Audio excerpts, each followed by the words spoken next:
My mother taught me how to read from books with wrinkled spines. She loved to fold the previous pages onto themselves, wounding the thick back of the novel. I could tell how much she loved a particular book by the excessive white lines of abuse veining the spine and the numerous dog ears ingrained into the off-white pages. Every night she read. She still does, although no longer to me. She'd fill a rosé glass with boxed Cabernet and sit on the bed, ankles crossed, with her story of choice. The salt of sunflower seeds and Nicorette gum lingered in the air around her. Before reading, she'd hold the book to her face and unfurl the pages, letting the book exhale softly as the pages fluttered over her rough fingers. She would caress the corners of the pages as she read, adding the gentle rustle of paper to one of the sounds that is the night. I wanted to learn and be a part of this strange evening ritual that was reading. I tried the same, to inhale the aroma of the book before I opened it, let it sigh as one does before telling a long story. The symbols on the page remained a mystery, though. To my dismay, smelling them did not make them any easier to understand. That did not stop me from trying. I would pester her nightly, begging for pronunciations of every word in her book. She would read them aloud, and I would memorize the sounds and connect them to the strange pictures. Each letter she would pronounce so precisely and so tenderly. Even the harsh consonants like T, K, and B floated gently on her soft voice. So I memorized her sounds and made sense of them.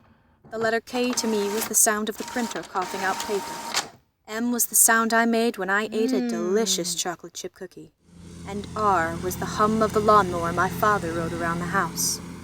Each letter had a unique connection to some sound familiar to me. And when I connected those sounds to their written symbol, reading became simple. After my mother's deployment, I was left with my soft-spoken father, who was unfamiliar with the bedtime routine. However, we adapted quickly together. I remember vividly his less enthusiastic but calming, reassuring voice reading the obscure and silly poems within Where the Sidewalk Ends by Shel Silverstein. Poems like Ickle Me, Pickle Me, Tickle Me Too, and Sarah Sylvia Cynthia Stout.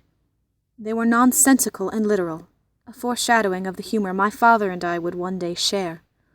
He would also read more thought-provoking literature to me, like Jonathan Livingston Seagull.